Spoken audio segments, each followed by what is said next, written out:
This is the News in Brief from the United Nations.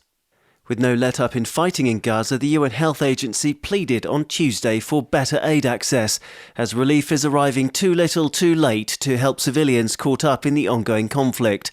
According to Gaza's Ministry of Health, 23,084 people have been killed in the enclave by Israeli shelling in response to Hamas-led terror attacks in southern Israel 3 months ago that left some 1,200 dead and over 100 still being held hostage.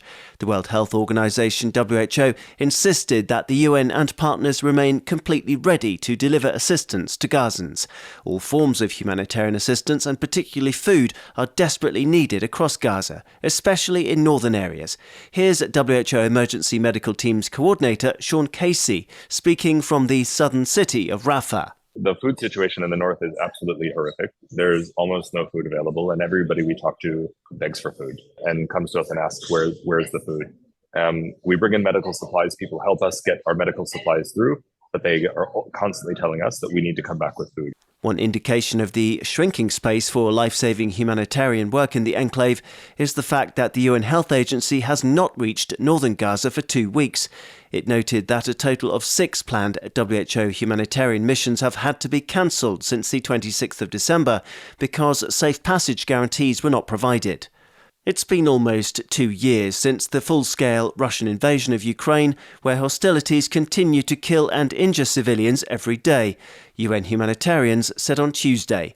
Aid Coordination Office OCHA reported that dozens of non-combatants, including children, had been killed in attacks on Monday in Donetsk, Dnipro and Kherson regions. Schools and homes were also damaged in the southern and eastern zones, along with critical infrastructure. In an update, OCHA said that more than 14.6 million people, or 40% of the population, will need humanitarian assistance this year. UN Refugee Agency UNHCR, meanwhile, reported that war has also forced some 6.3 million Ukrainians to flee abroad. Democracy is in the spotlight this year, with more than 60 countries due to hold elections which governments must ensure are free and fair, the UN's top human rights official said on Tuesday. Polls are happening in the next 12 months from Azerbaijan to the United States, which provide the opportunity to rise above divisive politics and demand respect of human rights, Volker Turk said in a message posted online on X, formerly Twitter. 2024 will be a critical year for voters everywhere, the High Commissioner for Human Rights predicted, as he encouraged the promotion of inclusion and civic freedoms, climate action and peace. Daniel Johnson, UN News.